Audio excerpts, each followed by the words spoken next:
بەناوی خوای بەخشندەی میهرەبان سڵاوتان لەبێت بینەرانی ئازیز و خۆشەویستی کەناڵی ئاسمانی پەیام خۆم بە خۆشحاڵەزانم خۆی گەورە دەرفەتی پێداین لە ئەڵقەی چوارەمی بەرنامەی بەدانایی لە خزمەت مامۆستا عەلی باپیر نووسەر و ڕووناکبیر بە ئێوەی ئازیز و خۆشەویست شاد بینەوە. دووبارە سڵاو مامۆستا گیان، سوپاس بۆ ئامادەبوونت. زۆر سوپاس مامۆستا. لە ئەڵقەی پێشوو لە ئەڵقەی سێمی بەرنامەکەمانە باسمان لە دادگەری کرد، وەک لە ئەڵقەی پێشووە ئاماژەمان پێکرد پشت بەخوا لەم ئەڵقەیە باز لە ستەمکاری یەکەین. ستەم لای خوا و لە ناو کۆمەڵگەدا ئەگەر بەرپا بوو، ئەگەر هاتە ئاراوە دەبێتە هۆکاری چی؟ بسم الله الرحمن الرحيم الحمد لله وصلى الله تعالى وسلم بارك على رسول الله محمد وآله المهتدين بهداه من الصحب والأزواج والقرابة والتابعين لهم بإحسان إلى يوم اللقاء. والله كذا أنا بيش يمد بفناسي ظلم كين، ظلم يعني شيء، استم يعني شيء. لزماني عربي ده طبعا وشيء ظلم ديار وشيء كقرآن بكارينا وشيء عربية بكردية مثلا استم جور جفاء بيدادي ظلم لزماني عربي ده ولا بكاريناني قرآن ده بمعنى مطلق جناح كردن وتاوان كردن بكار هاتوا وكذا فرمي ومن يظلم نفسه ومن يعمل سوءا أو يظلم نفسه ثم يستغفر الله يجد الله غفورا رحيما. كسي خرابي يبكى يستمل خوي بكى استمل خوي بكى وات جناح يبكى هر جناح كردنيك استمل خو كردنيك كوات ظلم بمعنى مطلق جناح كردن دي أويك، وظلم بمعنى شتي بيزجدت شتي بيزجي يعني نقص كردن يعني كمكوري لشدة خوي برقال لسورة كهف دا كباسي أودك هذا فرمي واضرب لهم مثلا الرجلين جعلنا لأحدهما جنتين من أعناب وحففناهما بنخل وجعلنا بينهما زرعا كلتا الجنتين آتت أكلها ولم تظلم منه شيئا. هر كام لدو باغك بروميوي خوي بتواوي در كربو وهيش استمينا كربو لبروميوكي ولم تظلم منه شيئا أي لم تنقص. كواتس ظلم بمعنى داش كاندني حقي خلقو كمكوريو وشتي بيزجيو نار روادت، وظلم بمعنى دزريجي وشكاندني سنورة كاندي برولاي ما في خلق ك ظلم لخلق كردن وات خواردين بافكانيان وتجاوز بوسر كردنيان شكاندني او سنوراني كلنيواني تو اوان داهي برولاي اوان بشي سنور ببزيني او معنى ظلمه انجا ديار ظلم هم دقونجي خاصلتي شي تاكيبي مروفيك لذاتي خوي دا ظلم كا هم دقونجي خاصلتي شي قشتي وكوملايتي بي كوملك ملتك دولتك ظلم كا وان بو باسكر كا وانا زاندري ظلم تنيا ببالاي دا صلاة داران حكم الرانان براوة والراسي دا كوملقايك تاككاني آمادنا بن ظلم بكن وآمادنا بن هاوكاري استمكار بن وآمادنا بن دزبارقر بن بو استمكار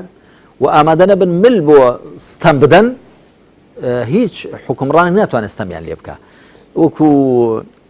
مالك بن نبي او بيرمند جزائري كرحمتي خوالي بيقسيشي جواني هي لباسي اودا دڵێ هیچ گەلێک ناچەوسێندرێتەوە داگیر ناکرێ تاکو خۆی شایستەیی چەوسێندرانە و داگیرکران لە خۆیدا پەیدا نەکە القابلیە للاستیعمار. بۆیە من پێم وایە لە هیچ کۆمەڵگایەکدا زوڵم و ستەم و خراپە نابێ ئەگەر خەڵکەکە ئامادەیان نەبێ کە باری زاڵم بەرن و بۆی ببنە بارەبەر و کۆڵی زاڵم خەنە سەرشانی خۆیان. هەر بۆیە لە قورئاندا خوا سبحانه وتعالى وەکو چۆن سەرزەنشتی ئەوانە دەکات کە زوڵم دەکەن واتە وەکو حکومڕان و دەسەڵاتدار سەرزەنشتی خەڵکو و کۆمەلگایەکەش دەکات کە دەستبارگری ستەمکاران دەبێ و هەردووکیشیان بە زاڵم ناو دەبا. لە سوورەتی سەبەئدا خوای پەروەردگار هەردووکیان بە زاڵم و بە ستەمکار ناو دەبا. ئەوەی کە زوڵمەکەی کردووە ئەوەش کە زوڵمەکەی لێکراوە چونکە بوو ئەو بە بێدەنجیەکەی ستەمکارەکەی تەشجیع کردووە هانداوە کە ستەمکە کە زوڵم بکە. و لە سوورەتی ئەنفالدا ئەو ئاەتە زۆر جێ سەرنج و تێوەڕامانە کە دەفەرمێ واتقوا فتنة لا تصيبن الذين ظلموا منكم خاصة واعلموا أن الله شديد العقاب. لبلايك بترسين كتنيات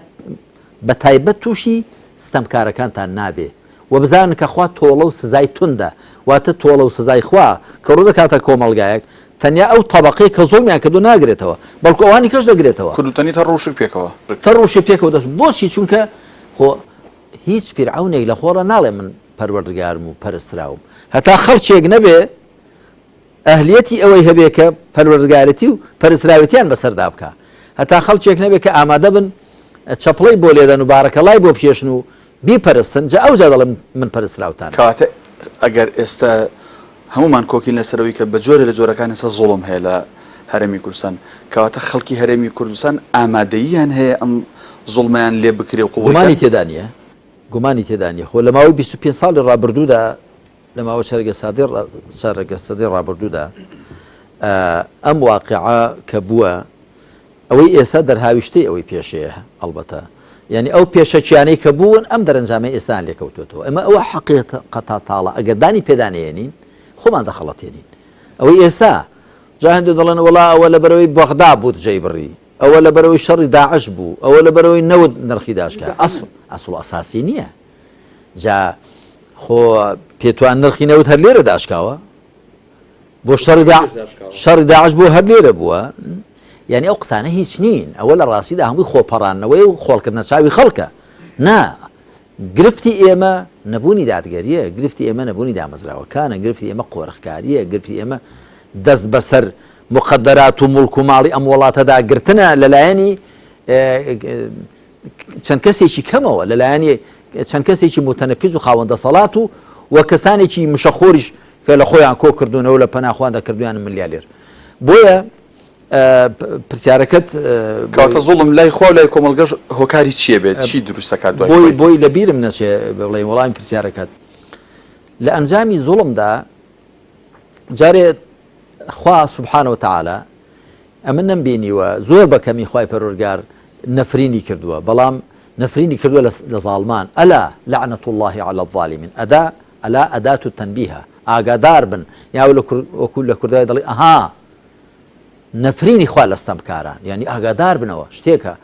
هەواڵێکی گرنگ دەبیستن چییە خوا نەفرین لە ستەمکاران کردووە ئەنجا یعنی کەسێک زۆر خراپ نەبێ خوا نەفرین لێ ناکە ئەوە بەنسبە لای خواوە لە دنیادا مەلعونە و لە قیامەتێشدا وأتبع في هذه الدنيا لعنة ويوم القيامة خۆی لە دنیادا خوا لعنەتی لێ بکە و لە قیامەتی ڕەحمەتی پێ ناکە ئەوە بەنسبەت لای خوا بەنسبە لای خەڵکیش پێشتریش باسم کرد لە زۆر ئاەتی قورئاندا خوا ئەو حەقیقەتەی خستۆتە ڕوو کە کۆمەڵگایەکان لە ئەنجامی زوڵمدا کاول دەبن لە ئەنجامی زوڵمدا تێک دەچن کە سەریان بە فەتارە دەچێت بۆیە لە سوورەتی ئیسرادا دەفەرمێ وإذا أردنا أن نهلك قرية أمرنا مترفيها ففسقوا فيها فحق عليها القول فدمرناها تدميرا ئەگەر ویستمان ئاوەدانیەک لە بەینبەرین وإذا أردنا أن نهلك قرية جا ئەگەر کەسێک بە سەرچێل و سادەی تەماشای قورئان بکە دەڵێ جاوە خوا بۆ دەیەوێت کۆمەڵگاکان فەوتێنێ وإذا أردنا ئەوە خوا لێرەدا سوبحانه وتعالى باسی یاسایەکی خۆی دەکات واتە هەر کاتێ یاسای ئێمە قانونی ئێمە کە لە ژیانی بەشەردا دامان ناوە هاتە دی چۆن دێتە دی ئەمەڕنا مترەفیها فەرمان دەکەین بە خۆشگوزەرانەکانی چێن خۆشگوزەرانەکان ئەوانە کە دەسەڵاتیان بەدەستە ئەوانە دەتوانن خێر و بێر و مقدراتی خەڵک وڵات بخەنە ژێر دەستی خۆیان ئەم فەرمانیان بەچی پێ دەکەین خوا فەرمان ناکە بە خراپە یعنی ئەمەڕناهم بالطاعة فەرمانیان پێ دەکەین بە چاکە ففسقوا فيها ئەوان بە پێچەوانەوە کە خوا فەرمانی پێکردوون لا ڕێی دەکەن زوڵم دەکەن ستەم دەکەن لادان دەکەن تاوان دەکەن سەرنجام فحق عليها القول فدمرناها تدميرا فرموودە لە سەریان دێتە دی واتە قانونی خوا کە لە ژیانی بەشەردا دایناوە کە هەر کاتێک فیسق هەبوو زوڵم هەبوو لادان هەبوو تاوان هەبوو کۆمەلگا دەفەوتێ فدمرناها تدميرا وسەرنجام ئێمە کاوری دەکەین بە کاولکردن دیارە کاولکردن مەرج نییە ینی دار و پەردوی بەسەرێدا بڕوخێ بەڵام ئەوە تا فەرموو تەماشای لیبیاکە تەماشای یەمەنکە تەماشای عێراقکە تەماشای سووریاکە تەماشای ئەفغانستانکە خۆ کاولبوون چییە وەختی خوێنێکی زۆر دەڕژێ وڵات کاول دەبێ خوا بزانێ بە چەند جیل بە چەند دەیە ئەمجا بتواندرێ ئەوەی کە کاول کراوە لە هەموو شەڕ و شۆڵ و وێرانکاریانەدا لە ئەنجامی چی لە ئەنجامی ئەو زۆڵمەی کە کاتی خۆی سەدام کردی عراق کاول بوو لە ئەنجامی ئەو زۆڵمەی کە بەشار ئەسەد کردی و تا سووریا بەسەر خۆی بەسەر لە ئەوجا عەلی عەبدوڵڵا ساڵح کردی لە ئێمن زین العابدین لە تونس حسنی مبارک لە میسر محەممەد قەدافی لە لیبیا پێتوان میسر وەسی هەندە باشە سیسی کەس بە حاڵی نەبێ هەرچەندە لە هەموو لارە دەستیان پێگرتەوە کوشێرە بەفرینە بۆی ڕای بگرن کە کودەتایان پێکردووە بۆی ڕای بگرن دۆلی خەندا و هەندێک لە دۆلەکانی کەندا و هەندێک زل هێزان دەستیان پێوەگرتووە چونکە زان بەدیلەکەی ئەوەیە ئەو ئیسلامی مەزڵومانە لە سەجنەکان بێنە دەرێ و ئەو ڕەوایەتی کە خەڵک پێدا بوون ممارەسەی بکەن بۆی هەموو دەستیان پێوەگرتووە بەڵام تا کوێیە ئیشی بە پینەپەڕ و هەردەگاتە نیوەڕۆ مەبەستم کە تۆ تەماشا دەکەی فعلەوەی خوا دەی فەرموێ کاتێک خۆشگوزەرانەکان کاتێک دەسەڵاتدارەکان خۆسەپێنەکان خراپە دەکەن وڵاتەکە کاول دەبێت ڕاستە مامۆستا لە سایی ستەمدا ستەمکاران چیەکەن چیان بۆ فراهەمە بێ ینی ستەم لە دووشتی گەورەدا بەرجەستە دەبێت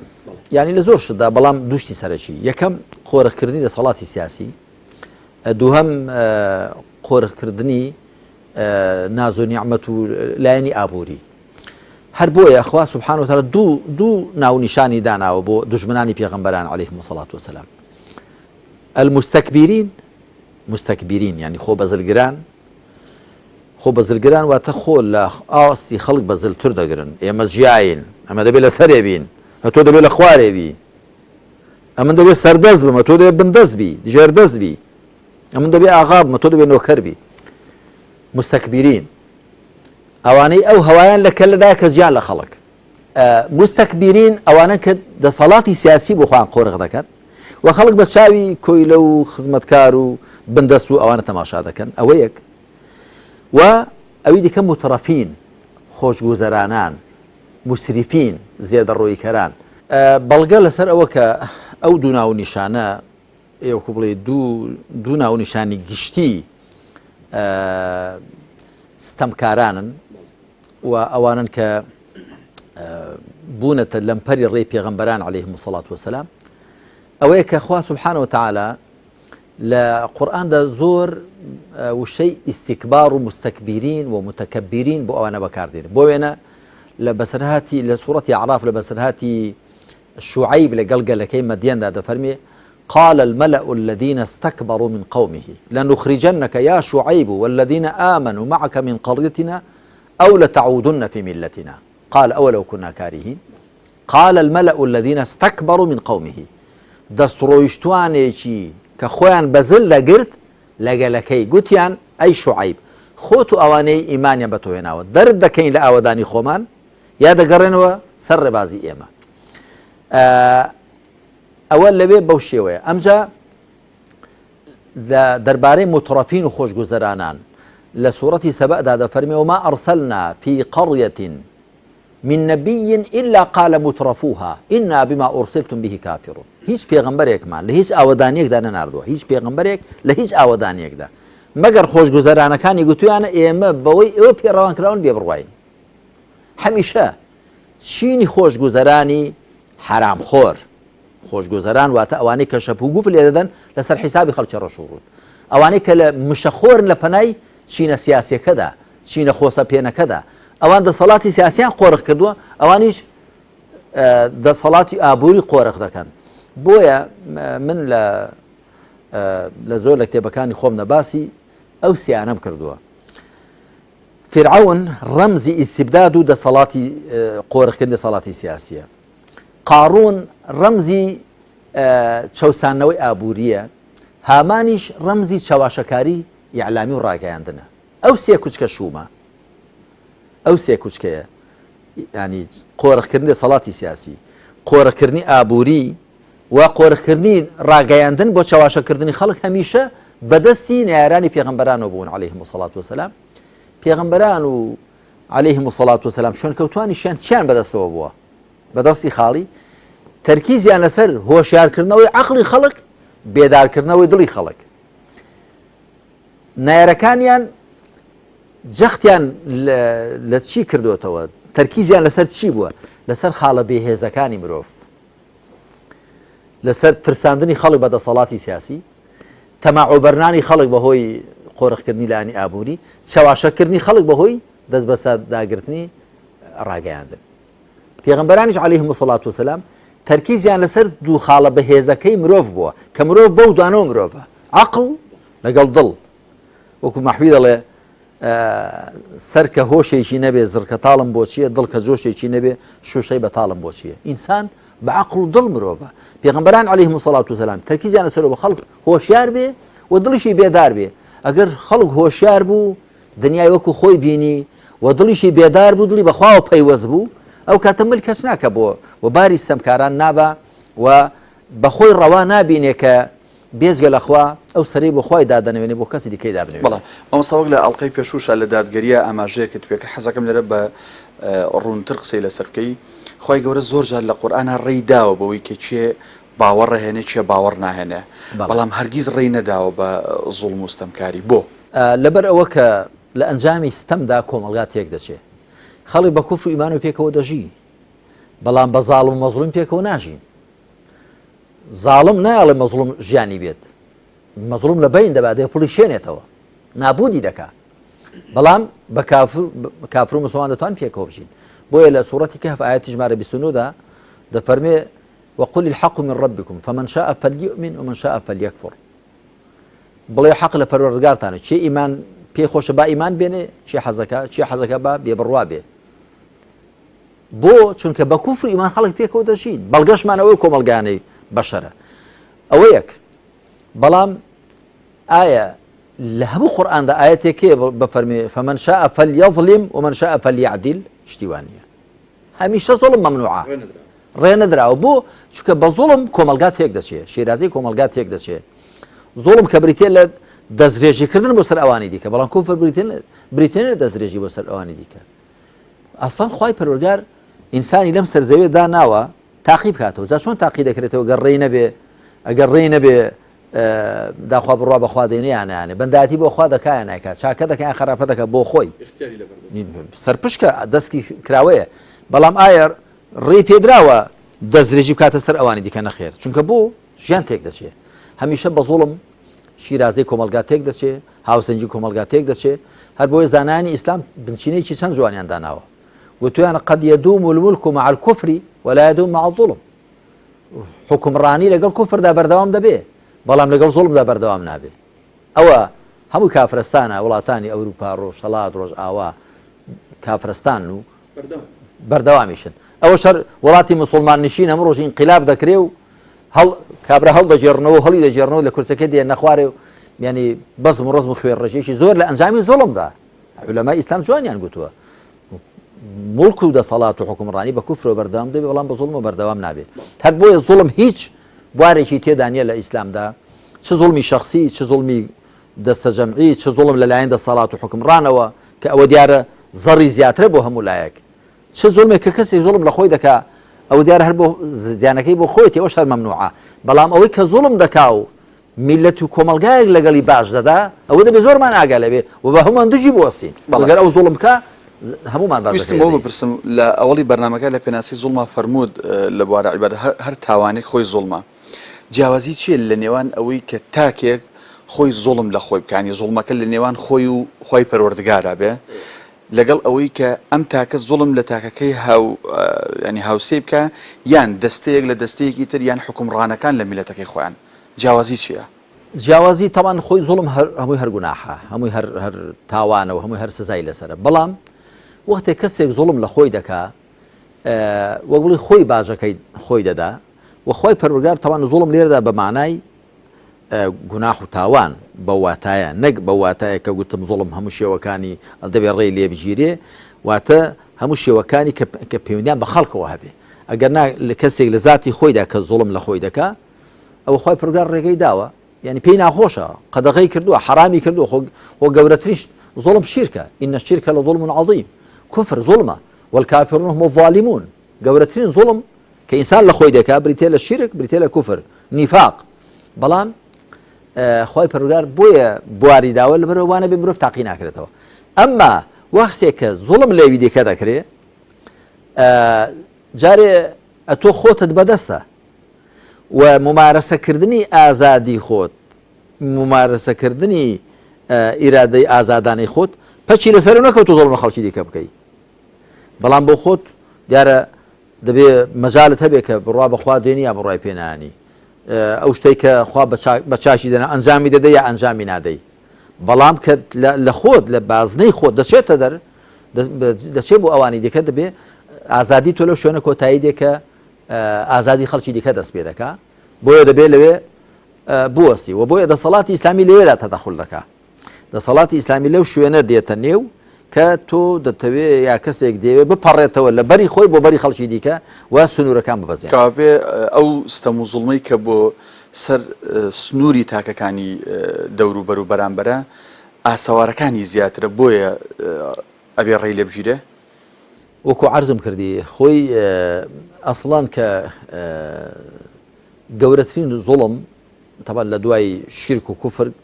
گەورەترین زوڵم بەنسبەت ممارەسەی نێوان بەرندەکان خۆیانەوە بریتێ لە زوڵمی حکومڕان زوڵمی کەسێکی باڵادەست کەسێکە دەسەڵاتی هەیە چونکە کە ئەو زوڵم دەکا خۆی پڕگا دەفەرمی وەتەقوا فتنة لا تصيبن الذين ظلموا منكم خاصة أو ظلموا لێردا مەبەست پێ تەبەقەی دەسەڵاتدارە چینی سیاسی چینی حکومڕان زۆڵمەکەی ئەوان هەموو کەس دەگرێتەوە ئەگەرنا کەسێک لە ماڵی خۆی شەراب دەخوا کەسێک زینا دەکا کەسێک خراپە دەکا زیانەکەی بەس بۆ خۆیەتی یا کافرە مشریکە زیانەکەی بەس بۆ خۆیەتی بەڵام کە کەسێک کە حکومڕانە مقدراتی خەڵکی لەبەردەستە کە زۆڵم دەکا خەڵکەکە هەمووی باجەکەی لەگەڵ دەدا لەبەرەوە پێویستە هەموو خەڵک کە ئەگەر ئەو زوڵم کە باژی لەگەڵ دەدەن دەبێ هەمویان یەکدەست بن نێڵ زوڵم بکە پێغەمبەر عەلەیهی سەڵات وسەلام لە فەرمودەیەکدا کە ئەو بەکر خوالی ڕازی بێ جێڕاوێتەوە دەڵە ڕۆژێک ئەو بەکر چۆ سەر مینبەری پێغەمبەر عەلەیهی سەڵات وسەلام و فەرمووی ئەی خەڵچینە ئێوە ئاەتێک دەخوێنەوە بەڵام بە هەڵۆ لێی تێدەگەن ئەویش ئەو ئاەتەی سوورەی مائیدەیە کە دەفەرمێ يا أيها الذين آمنوا عليكم أنفسكم لا يضركم من ضل إذا اهتديتم إلى الله مرجعكم جميعا فينبئكم بما كنتم تعملون أي خلقنا أي إيمان دارينا وریای خۆتان بن ئەگەر ئێوە ڕێ ڕاست بگرن ئەوانەی گومڕا بوون زیانتان لێ نادەن بۆ لای خوا دەژێڕدرێنەوە هەواڵتان پێدا بۆی کە دەتان کرد فەرمووی ئەو بەکر فەرمووی بەڵام من گوێم لە پێغەمبەری خوا بۆ عەلەیهی سەڵات وسەلام کە دەی فەرموو هەر کاتێک خەڵک ستەمکاری بینی دەستیان نەگرت نزیکە خوا بەڵایەکیان بۆ بنێرێ دوای هەرچەندە بپارڕێن و وەڵامیان نەداتەوە واتە بەڵایەکە بۆ هەمویان دەنێرێ چونکە ئەو ئاەتە ئەگەر بە سەرچێڵی تەماشای بکەی وای لێ وەردەگیرێ کە تۆ بۆ خۆت موسڵمان بە و هەر کەسێ خراپێ زیانی بۆ تۆ نییە ئەو بەکر خواری ڕازویستی بۆیان ڕاستکاتەوە نە ئەو بە مطلقی وان نییە ئەگەر خەڵک ستەمکاری بینی دەستیان نەگرت لەو ستەمکردنە نەبوونە لەم پەر و کۆسب لە بەردەم ستەمەکەیدا نزیکە خوا بەڵایەکیان بۆ بنێرێ دوای هەرچەندە دوعا بکەن خوا وەڵامیان ناداتەوە بۆ چونکە ئەوان پێشتر بە قسەی خۆیان نەکردووە کە دەستی زاڵم بگرن بۆیە خۆی پروگار جێستا احترامیان ناگرێ وەڵامی دوعاکانیان بداتەوە بێگومان ئەو من زۆر جار گوتومە هەندێک پەندی کوردی هەن یان دەبێت هەر لایەن بەرین یان دەبێت تعدیلیان بکەین دەست بە کڵاوی خۆت بگرە بانەی بە ئەوەی دەڵێم ئینسانێکی زۆر خۆپەرستەوەی گوتووە یعنی ئەو بایی هەرچەند جەناو کڵاوت لەسەر نییە بەڵام ئەگە کڵاوێکە لەسەر بێ ئەو بایی کە کڵاوی سەری تۆ دەڕفێنێ دوای کڵاوی سەری بیش دەڕفێنێ یا ئاگرە سوورە لە خۆم دوورە آخر ئەو ئاگرە سوورە لە خۆم دوورە جارێ لە دوو لاوە غەڵەتە ئەو ئاگرە سوورەی برایەکەم دەسووتێنێ خوشکەکەم دەسووتێنێ هاوڵاتێکم دەسووتێنێ دەبێ من هەست بە ئازاری ئەو بکەم کە ئەو سوتاوە منیش سوتاوە ئەوە یەک پاشان کە ئەمڕۆ ئەو بسووتێنە سپێنە تۆش دەسووتێنێ یان کەس ناچێتە قەبری کەس خۆڕاستە کەس ناچێتە قەبری کەس بەڵام ئایا ئێمە بەهۆی هەڵە یەکدیەوە سزابار نابین تۆ لە پەرچاوی تۆ زوڵم لە کەسێک دەکرێت کەسێک زوڵم دەکا دەتوانی هەرنەی بە دوو کەلیمە لەو زوڵمە بیپرینجێنی بیسڵەمێنیەوە ئایا دوای تۆ بەشداری زوڵمەکەی نابی با بەنەسی ئاەت لە سوورەتی عنکەبوتدا دەفەرمێ وەلەیەحملن ئەثقالهم وأثقالا مع أثقالهم گوناحە قورسەکانی خوان هەڵدەگرن و لەگەڵ بارە قورسەکانی خوان باری قورسی ئەوانی کەش هەڵدەگرن ئەوانی کە گومڕایان کردوون یا ئەوانی کە شانیان بۆ شل کردوون کەلەکەیان بۆ خۆڵکردون لە پەنایواندا زوڵم بکرێ تیان وەڕاماون لە زوڵم و گوناحیواندا شەریکە زۆر باشە دەپرسم دەبێت ڕۆڵی خەڵک و جەماوەر لە بەرامبەر زوڵم و ستەمدا چی بێت بەڵام وەڵامەکەی بۆ پاش پشوەکە. بەڵێ. بینەرانی عزیز و خۆشەویست، پشوێک وەرەگرین و دێنەوە.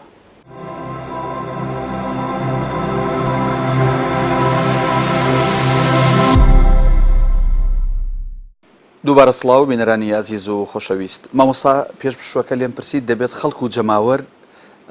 لە بەرامبەر ستەم و زوڵمە چی بکەن؟ ئەرکی سەرشانیان چییە؟ پێش هەموو شتێکەوەی کە ئەوە بزان ئەو ڕاستیە بزانن کە زوڵم ستەم و پێشێرکردنی مافی ئەوانی دیکە و زەوتکردنی مافی ئەوانی دیکە پڕیشانەوەی ئیرادەی ئەوانی دیکە کە من لێدان بەسمان پێ ئەو نەوع زوڵمەیە ئەوە هەر تاوان نییە بۆ ئەوانەی کە پێی هەڵدەسن بۆ ستەمکارەکان، بەڵکو تاوانە بۆ ئەوانش کە دەرحەقیشان دەکرێت. ئەوەش ئاەتم پێشتر هێنایەوە لە سوورەتی ئەنفالدا واتقوا فتنة لا تصيبن الذين ظلموا منكم خاصة واعلموا أن الله شديد العقاب. لە بەڵایەک بترسێن تەنیا بە تایبەت تووشی ئەوانەتان نایە کە ستەمیان کردووە، دوای کە دەفەرمی واعلموا أن الله شديد العقاب و بزانن کە خوا تۆڵە و سزای توندەواتە بۆ ئێوەش کە لە زوڵمەوە ڕاماون. ئەوە یەک. پاشان خوا لە سوورەتی هووددا دەفەرمێ ولا تركنوا إلى الذين ظلموا فتمسكم النار وما لكم من دون الله من أولياء ثم لا تنصرون. ولا تركنوا ركن إليه أي اعتمد عليه، وكم التفسير سورة هود جوان أو مشي كردوتوا شو عندي قلت أنا ركن إليه أي ماله بلام للراسي دا ركن إليه ركن وتقوشا قوشا لبروي باش خانو رادقري خلق بردي باش لقوشا دا دادني وبايكان لقوشا دا دادندرين. ركن إليه يعني اعتمد عليه. هذا فرمي اعتماد مخنا سرستمكارا پشتیان پێ مەبەستن پاڵیان وێ مەدەن لیان نزیک مەبن بۆ فتەمەسەکم النار ئاگرتان توش دێ. جا هەموو توێژەرەوانی قورئان دەڵێن مەبەست پێ ئاگری قیامەتە. ئەمن دەست دەڵێن بە تاکید وایە، بەڵام ئاگری دنیاش دەگرێتەوە. چکە ڕۆژێک هەردی ئەو ستەمکارە لە ئاگری زوڵمەکەی خۆی دابسووتێ، هەر کەسێک لەگەڵیدا بێ لە ئاگریدا ئەویش لەگەڵ ئاگرەکەیدا دەسووتێ. زۆرت نەبینیون ئەوانەی کە دەست و پەیوەندی ئەو ستەمکارانە لەگەڵ واندا حەشر دەکرێن، هەر لە دنیاشدا لەگەڵ واندا سزا دەدرێن. نەتبینیوە؟ بۆیە ئەوە حەقیقەتی دووەم کە خەڵک و جەماوەر دەبێ بزانێت کە ئەمڕۆ ڕەنگە تۆزێک پارەیەکی حرام ئیمتیازێکی حرام دەستکەوتێکی حرامی لەو زاڵمە دەست دەکەوێت، بەڵام دەبێ بزانێت کە یەکەم لێی حراماوە ئەو پارەیە ئەو دەستکەوت ئیمتیازە. نەفەر دێ بۆ لای من دەڵێ وەڵا لەگەڵ فڵان حیزبم تا ئێستا سێ جار عەرزم وەرگرتووە، دراوسەیەکیشم هەیە دڵە من کاتی خۆشی چەکداری ڕژێم بووم ئێستا سێ جار زەوی وەرگرتووە، دراوسەیەکی وێ پێشمەرگەی دیێرینە قوڕ بەسەرم پەککەوتەشە تا ئێستا عەرزی نەدراوەتێ. مەبەستم دەی تۆ دەزانی ئەوە زوڵمە بۆ وەری دەگری پێ تۆ ئەوەکو بەرزەکی بانان بۆی دەردەچێ ئیلا زوڵم مستەمەکە دەچێتە ئەستۆی ئەو کەسێک کە زەویەکەی بە زوڵم دابەش کردووە، ئەی ناچێتە ئەستۆی ئەو کەسەشەوە کە دەشزانی زوڵمە و زەویەکەش وەردەگرێ و دوو جار و سێ جار یا موچەی بندیوار و یا مەسەر ئیمتیازاتی ناشەرعی ئەی دەچێتە ئەستۆی ئەویشەوە. جا خۆ بەهۆی ئەو خەڵکەوە ئەو ستەمکارە دەتوانێت ستەمەکە بکە، یا مەسەلەن لە هەڵبژاردندا تەزویر دەکرێت فرت و فێڵ و گزیکاری دەکرێت. بەهۆی چیەوە دەیکەن؟ بۆ ئەو حیزبەی کە تەزویر دەکا هەمووی بۆ خۆی ڕئیسی حیزبەکە بە خۆی تەزویرەکە بکە. من بەرپرسی گەورەیش ئەو حیزبانە مەسە هاتۆ بۆلام دوێتی وەڵام من چوون بۆ شوێنێکا کە ئێمە خۆ هەر بە تاک تەزویر ناکەین. تومەی چۆن دەکە کوتی بە لۆری دەیکەین. تی وەڵام من لێ بووم یەک لۆری سندوقیان هێنا سندوقی بەتاڵ کتمەوە چییە؟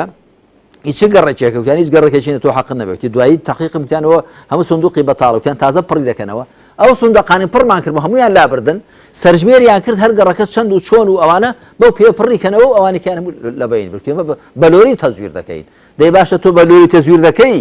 خۆر سەر و حیزبەکە نییە، ئەی ئەوانەی کە لەوێ هەموو خەڵکە دانیشتون و تەزویری بۆ دەکەن هەمووی وەکو ئەوی دەکە گوناهبارە. ئەجا بۆیە لە سوورەتی ئەعرافدا خوای پەروەردگار مەشهەدێکمان دەخاتە بەرچاو کاکدانە زۆر جێی سەرنجە کە دەفەرمێ أعوذ بالله من الشيطان الرجيم حتى إذا اداركوا فيها جميعا واتلد زغد هم كوكرانوا حتى إذا اداركوا فيها جميعا قالت أخراهم لأولاهم ربنا هؤلاء أضلونا فآتهم عذابا ضعفا من النار. حتى هم كوكرانوا أواني كشوين كوتبون قالت أخراهم وتوي لدواعبون شوين كوتو أتباعبون بەوانەیان گوت کە پەیڕەوی لێکراو بوون سەرکردە بوون پێشڕەو بوون خوایە ئەوانە ئێمەیان گومڕا کرد پەروەردگارمان ئەوانە ئێمەیان گومڕا کرد ئیوان بە عەزابیوان دوو قات بێ فآتیهم عذابا ضعفا من النار بۆیان دوو قاتکەوە خوا دەفەرمێت چی قال لكل ضعف ولكن لا تعلمون بۆ هەر کامتان سزای دوو قات هەیە بەڵام نازانن وقالت أولاهم لأخراهم فما كان لكم علينا من فضل فذوقوا العذاب بما كنتم تكسبون ئەوانەی یەکەمەکان کە لە پێشەوەن سەرکردەکان بە دوا کەوتوەکانی خۆیان گوت ئێوەش فەزڵتان بەسەر ئێمەدا نییە ئێوەش هەردوو قات عەزاب دەدرێن وەکو ئێمە جا من لە تەفسیری سوورەتی عەراف کە بەرجی شەشەمی تەفسیرەکەمە باسم کردووە لە حەوت هەشت شوێنی قورئاندا ئەوە هاتووە ئەو مشتومڕی نێوانی زاڵم و مەزڵوم نێوانی شوێن کەوتوان و نەک زاڵم و مەزڵوم بەواتە ینی مستەکبیر و ئەوەی کە مستەضعەفە شوێن کەوتوەکانیان باسم کردو کە باشە بۆچی ئەوە ستەمکارەکە ئەوەی کە لە پێشەوەیە سەرکردەکە ئەوە دوو قات سزا دەدرێت لە زیاتی خۆشی لە زیاتی ئەوانش کە هەڵی خەڵەتاندون ئەدی ئەوانی کە بۆ دووجار سزا دەدرێت ئەوانیش لە زیاتی خۆشیان و لە زیاتی ئەوەش کە ئەو فرعونیان لەسەر خۆیان دروست کردووە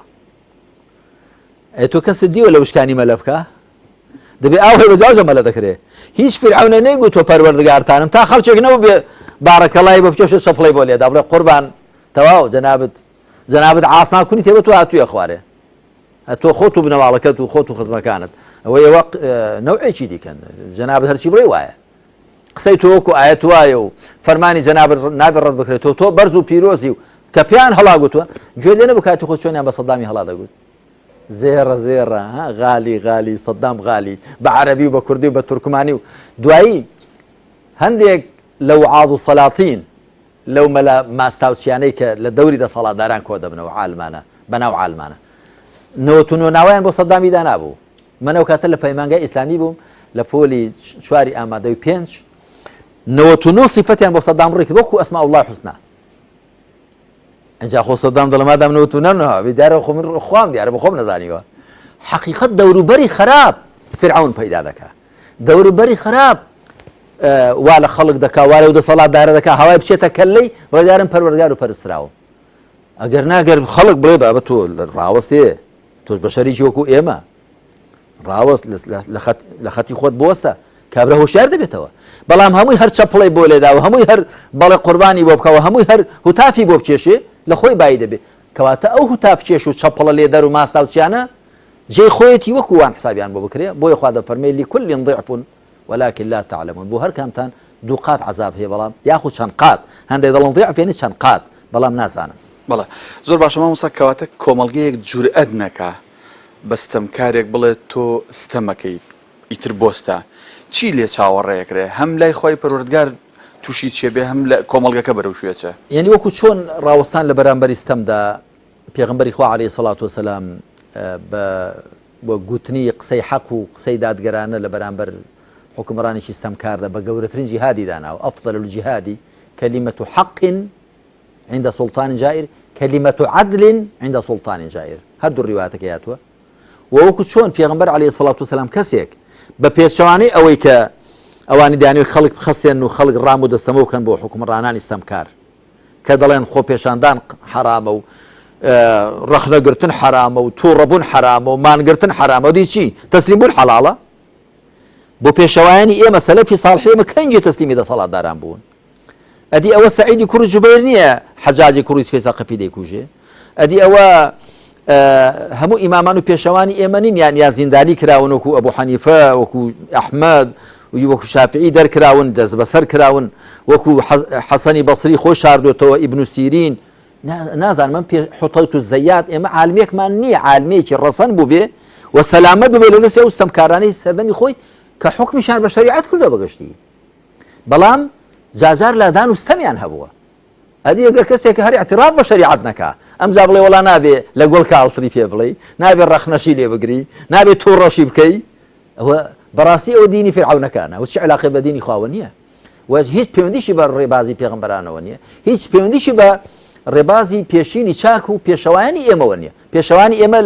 لە بەندیخانی ستەمکارەکاندا ژیانیان بەسە بردووە بە دەرکراوی بە ئاوارەیی بە هەژاری بە نەداری بە خۆحەشاردان ژیانیان بەسە بردووە ئەوە پێشینی چاکی ئێمە بوون ئەمما ئەوەی کە دەڵێ تۆ ئەم دەسەڵاتداری کە ئەسڵی اعتراف جارێ بە شریعەت هەر ناکە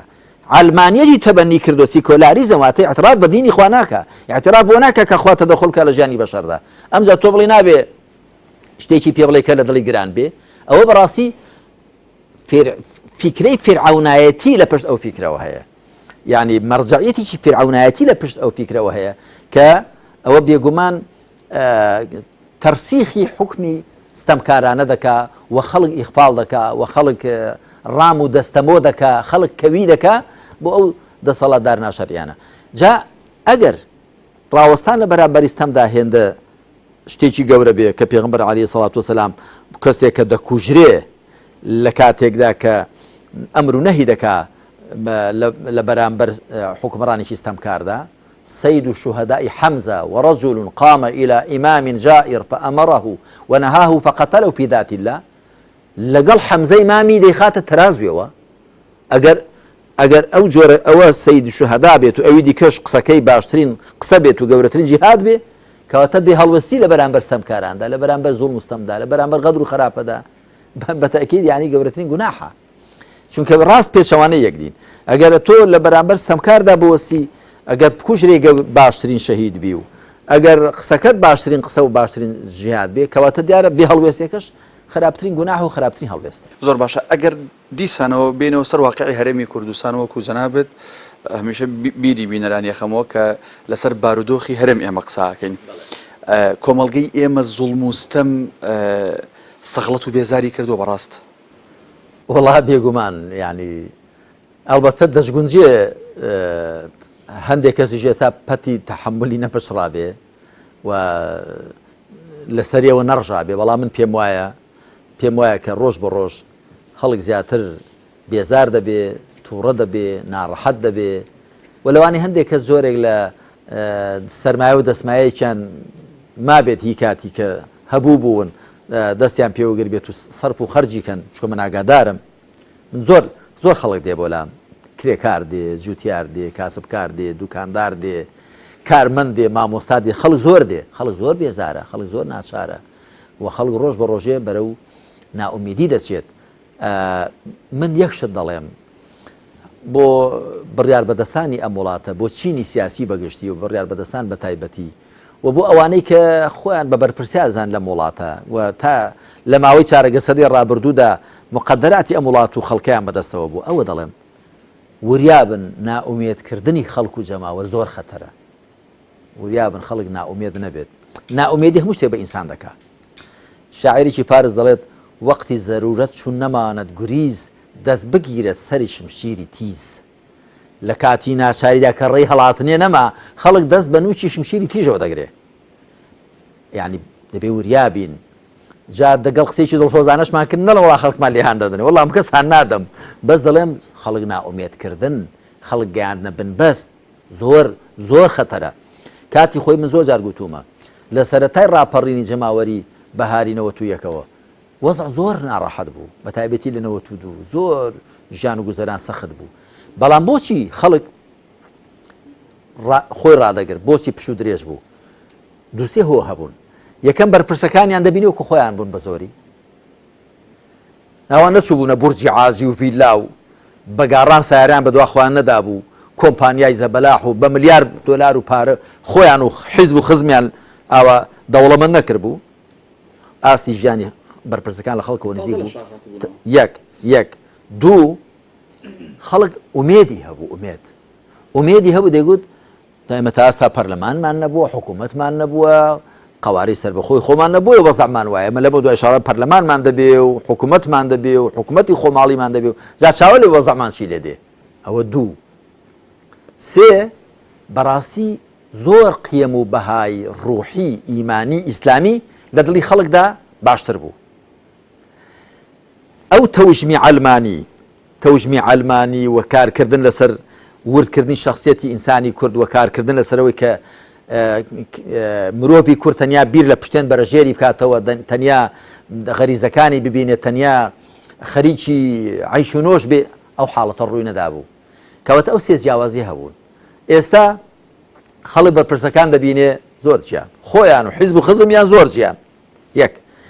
خەڵک حکومەت و پەرلەمانی هەیە و پەک خراون و ئیفلیس کراون ئەمەلی نییە. سێ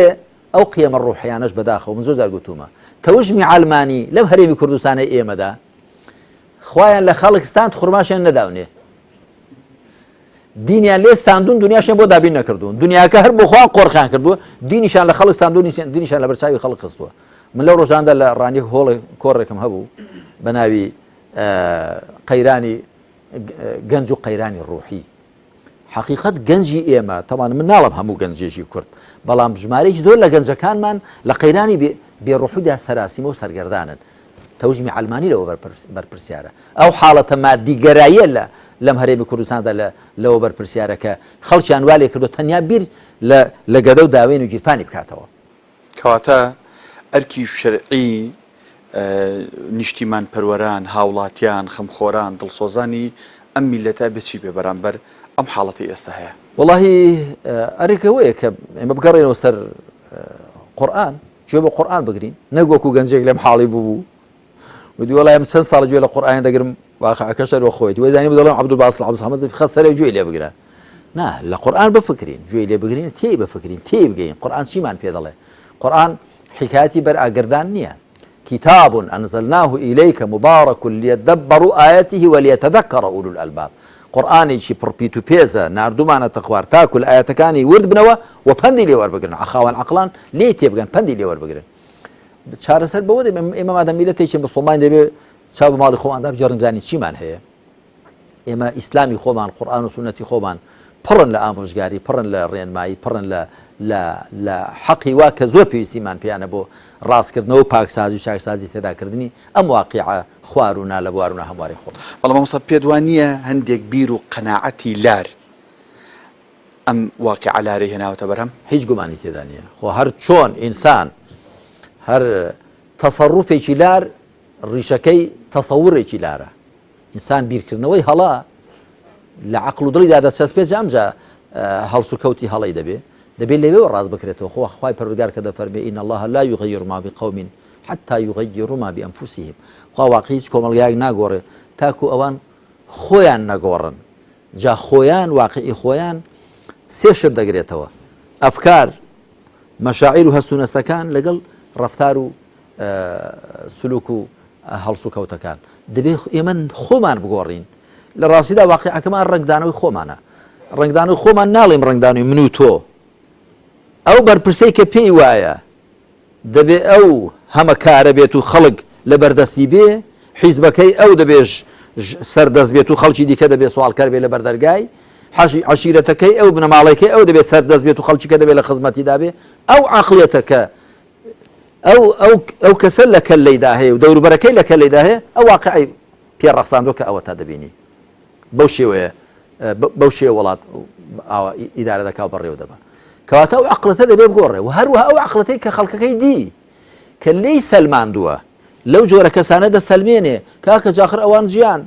وەڵا جا بڵێنشی دەسەڵات نییە دەی جاخر ئەو دەستەی نەتوانم بیبڕ ماچی دەکەم ئەوەش هەر وەکو کوتم پەندێکی دیکەی غەڵەتە. لە حاڵەدا کە قورئان وا نافەرمێ و سنەتی پێغمبەر عەلەیهی سەڵات وسەلام وا نافەرمێ بەڵکو دەفەرمێ لەتەأخودن عەلا یەدی الظالم وەلەتەقصرنه عەلا الحەق قەصرا. دەبێت دەستی زاڵم بگرن و بیجێڕنەوە سەر حەق ئەگەرنا نزیکە خوای پەروەردگار بەڵایەکتان بۆ بنێرێ هەمووتان پێکەوە سزابار ببن. ینی گومان لەوەدا نییە کاکە دانا هەر کۆمەڵگایەک چ بە باری چاکەدا بڕوا چ بە باری خراپەدا پێش ئەوە عەقڵ و دڵەکەی تێگەیشتن و مەفاهیمی لاری بۆ دروست بووە هەستونەستی لاری بۆ دروست بووە مەشاعیر و سلوکیاتی لاری بۆ دروست بووە بۆیە هەڵوێست و هەڵس و کەوت و واقعیشی لار لە بۆتە دەرهاویشتەی ئەو قەناعەت و بیر و خولیا هەڵۆپەڵانی کە لە عەقڵ و دڵیدا کەواتە دەبێت لێرەوە ڕاست بکرێتەوە هەروەکو ئاو دەبێت لە سەرچاوە ڕوون بکرێتەوە ئەگەر نا لە جۆگا هەر لێڵ دەبێت. ئێمە لە هەرێمی کوردستانە دوو چینمانەیە چینە سیاسەکە و خەڵک و هاوڵاتی ئاسایی. ئەرکی سەرشانی کام لەم دوو چینە قورسترە بۆی کە زوڵم و ستەم نەهێڵن و دادگەری وڵا بە بۆچوونی من هی خەڵک و جەماوەر بەڵگەشم لە قورئاندا ئەوەیە کە موسا عەلەیهی سەڵات وسەلام دوای ئەوە دەچێ بۆ ئەوە کە تەورات لە خوای پەروەردگار وەربگرێ کە زۆر لە زایان دەڵن چۆ بۆ سەر چێوی توور گفتوگۆ لەگەڵ خوا دەکات بۆ خوای پەروەردگار تەوراتی لە ئەلواحدا پێدەدا لە لەوحەکاندا کە نووسراوەتەوە کە دێتەوە تەماشا دەگزارێت هەر خوا پێشێ هەواڵی پێدەدا دەفەرمێ ئەی موسا سامیری خەڵکەکەتی هەڵخەڵەتاند و دەستیان کردو بە گۆلێک پەرستی کە دێتەوە موسا عەلەیهی سەڵات وسەلام چی دەکات سێ کەس سێ جیهەت سێ لایەن بەرپرسیارن وانە خەڵک هاڕوونی برای کرد لە شوێنی خۆی دایناوە بە خەلیفە لەگەڵ سامیری کە خەڵکەکە هەڵخەڵەتاند لە چێوە دەست پێ دەکات لە سامیریەوە نەخێر لە هاڕوونەوە نەخێر لە خەڵکەوە دەڵێ ئەوە بۆچی بۆ هاتان کردووە ئایا من زۆرم پێچوو ئایا خوای پەروەردگار وعدی چاکی پێ نەدابوون بۆ هاتان کردووە ئەوەیش دەڵێن ئێمە بەدەست خۆمان نەبوو کەوامان کرد ولكننا حملنا أوزارا من زينة القوم فقذفناها فكذلك ألقى السامري فأخرج لهم عجلا جسدا له خوار ئێمە بەدەست خۆمان نەبوو چاو میلەتی بێ ئیرادە دەڵێ بەدەست خۆم نییە هیچم دەسەڵاتم نییە هەر میلەتێک هەر کۆمەلگایەکتی هیچ نیمە من دەسەڵاتم نییە دەستە پاچەم ئەوە بزانە هیچ نییە ئەوە میلەتێکی مردوویە بەنی ئیسرائیل وتیانەوە بەدەست خۆمان نەبوو بۆیە خەتای خۆمان نەبوو بەڵکو ئێمە ئەو زێڕزیەوەی پێمان بوو فڕێماندا چاڵێکەوە سامیری وای گوت قاڵێکی داڕژ بۆ لە شێوەی گۆلێکدا بیخەن ئەو چاڵە و گەرمی کرد و لە شکلی گۆلێکدا گۆڵکێکی بۆ دووکتی ئەوە پەرستراوی ئێوەیە موسا لێون بووە دەچێت لە سەر چێوی تور بۆی دەگەڕێ ئەوە لێرێ دوای خەڵکەکە ئەمجا قال يا هارون ما منعك إذ رأيتهم ضلوا ألا تتبعني هارون وبو كوانت قمرا بيني قول كان فرز بو بدو أمنا كوتي هارونش قصي خوي بودينه تو ضلي والله لو ترسام بيشان وركم ودواي بلي والخلككت في وركم دو صبر قلتها بخد ديوه بوم علاج نكره ده صلاة منبو أم جاء لقونا غسيام ده ضل فما خطبك يا سامري أول شيء تبوات كرت كواتا من أجر چینە سیاسی خەتابارەکە چونکە چینە سیاسیەکەش خەڵکی باشی تێدایە چینە سیاسی خەتابارەکە قۆرخکارەکە گەندەڵکارەکە ئەو خەڵکە مشهور خۆر بە دەوری خۆ پەیداکەرەکە ئەگەر ئەوانە دەوری سامیری ببینن لە قۆناغی سێمدا دەبێت لێی لەوان بکرێ پێشی خەڵک بەرپرسیارەتی یەکەم ئەوەی کە پێغەمبەر عەلەیهی سەڵات وسەلام دەفەرمێ كلكم راع وكلكم مسؤول عن رعيته هەر کامێک لە ئێوە چاودێرە کە زۆر لە مەلایەکان ڕاعی دەدە بە شوان لێک دەدەنەوە وەرزان خەڵک مەڕ و ماڵە نا ئەسڵەن شوانیش بۆ پێ دەگوترێ ڕاعی چونکە چاودێری مەڕەکانی دەکات ڕاعی یعنی ئەو کەسێک کە چاودێری دەکات هەر کامێک لە ئێوە چاودێرە و تو دەبێت چاودێری بەسەر دەسەڵات و بەسەر کۆمەلگات و بەسەر خۆتەوە ومەسئول عن رعيته و بەرپرسیاریشی بەرامبەر بەو خەڵکێک کە تو دەبێت چاودێریان بکەیت هەر کامێک لە ئێمە پێشی خەڵک ئەمجا دوایە پێ بە پێ چی زیاتر خۆی بە بەرپرسیار دەزانێ دەڕوا تا دەگاتە ئەو کەسەی کە دەستی چۆتە زوڵم و خراپەوە و بەرژەوەندی لەو واقعانە هەموارەدایە کە ئێستا دەگوزەری لە هەرێمی کوردستاندا ئەو ئاخر کەسە دەبێت لێی لێ بکرێ ڕەنگە هەر گلەیشی لێ نەکرێ بۆ چونکە ئەو واقعی وا ڕەخساند و پێی خۆشە واقعە ئەوە بەردەوام بێت کەواتە دەبێت ئەو خەڵکەی دیکە کە زەرەرمەندن لە واقعە ئەو واقعە بگۆڕن نەک ئەوەی لێی بەهرەمەندن چاوەڕێی بن ئەو بیگۆڕێ ئەو بۆ خۆی دەست بازاڕی ئاڵۆسی دەوێت ڕاوچی خراپ لە ئاوی لێڵدا ڕاو دەکات ئەو بۆ خۆی بەس بازارە بۆ زۆر باش هیچ عیبی نییە چۆن دەیگۆڕێ چۆن چاچی دەکات نابێت تۆ بەتەمای ئەوە بی ئەو خەڵکی کە زەرەرمەندە لەم واقعە دەبێت ئەوان قۆڵی لێ هەڵماڵ واقعەکە چاکەن بیگۆڕ بەڵام ساکاتم هیچ نەماوە بەڵام ئەگەر یەکێکە سە بینەری ئەم بەرنامەی ئێمە بلەوانە لێت بپرسە بڵێ مامۆستا من چۆن بیگۆڕم لێک خولەکە میکانیزمی گۆڕینمان پێ بڵێ وڵا پێش هەموو شتێک ئینسان لەگەڵ خوادا ڕاست بکە کە دەڵێ مسلمانم من قسە لە میلەتێکی مسلمان دەکەم لەگەڵ خوادا ڕاست بکە لەگەڵ خۆیدا ڕاست بکە لەگەڵ خەڵکیشدا ڕاست بکە ئەمجا خوا دەفەرمی ئەیها الذین آمنوا اتقوا الله وكونوا مع الصادقین ئینسان ئەگەر خۆی ڕاست و چاک بوو ئەهلی تەقوا بوو ئەمجا لەگەڵ ڕاستاندا قسەی خۆیان بکەنە یەک دەنجی خۆیان هەڵوێستی خۆیان بکەنە یەک بێگومان وەکو کوردەواری خۆمان دەڵێن دەستەی زۆر ئاو سەربەرە ژوور دەبا بە هەرەوەزی ئاو سەربەرە ژوور دەڕوا عیلاج هەر ئەوەیە هەر کامێک لە ئێمە لە ذاتی خۆیدا خۆی چاکە و ئەوانەی کە زەرەرمەندن لە مواقعە و دڵیان دەسووتێ پەرۆشی ئایندەی ئەم خەڵک و وڵاتەیانە قسە و دەنگ و هەڵوێستی خۆیان بکەنە یەک دەنگ و ڕەنگ و سنجی خۆیان بکەنە یەک و بڵێن نابێت چی دیکە ئەم وەزعە بەو شێوە بڕوە و ناشڵێم ینی شەڕ و شۆڕ ئەوانە هەر زۆر بە ئاشتیانە و زۆر بە لەباری بەڵام سادقانە و ڕازگۆیانە دەگونجێ حەد و سنوور دابدرێ بۆ گەورەترین کەس کە لەم وڵاتەدا ستەم دەکاوە هەر کەسێک کە لەم واقعە ناهەموارەدا بەهرەمەندە دەگونجێ سنووری بۆ دابدرێ بە مەرجی خەڵک ڕاستکە و ساغ بێ نەک هەر کەسە بچێ لەولاوە خەتڕەچەیەک دروستکە بۆ خۆی بۆ خزمەکانی بۆ کوڕەکانی بۆ حیزبەکەی بۆ ئەوەی دیکە ئەمجا خۆشی پیاوچاک پێشاندا بەڵام لەولاشەوە خەتڕەچە دروستکە و تەرەفی بەرامبەر ئەو کەسێک کە دەویستێ حەدی بۆ دابدرێ نادڵە با و خەڵکەمووی لەگەڵ منە ڕاستیش دەکات لە بنەوەڕە خەتیان ڕاکێشاوە بۆ لایوی هێندێک بەهرەی بچووک وەردەگرن بەڵام لەسەر حیسابی ئەو زەرەرە گەورانی کە هەموو لایەکمان دەکەین. بەڕێزماوە ساعلی باپیر نووسەر و ڕووناکبیر سوپاس بۆ ئەوەی کە لەم ئەڵقەیە شاوەڵامی پرسیارەکانی ئێمەدایەوە. سەلامەت بن، سوپاس بۆ ئێوەش کاک دانا. پشت بەخوا لە ئەڵقەی پێنجەمە باز لە قۆڕەخکردنی دەسەڵات و دەست بەسەراگرتنی سامانەکەین ئەگەر خۆی گەورە دەرفەت بات. بینەرانی عزیز و خۆشەویست تا ئەڵقەیەکی نوێی بەدانایی هەموو لایەک بەخوای گەورە سپێرین کوردستانێکی ئاوەدان و ئارام بۆ هەموو لایەک خواتان لەگەڵ.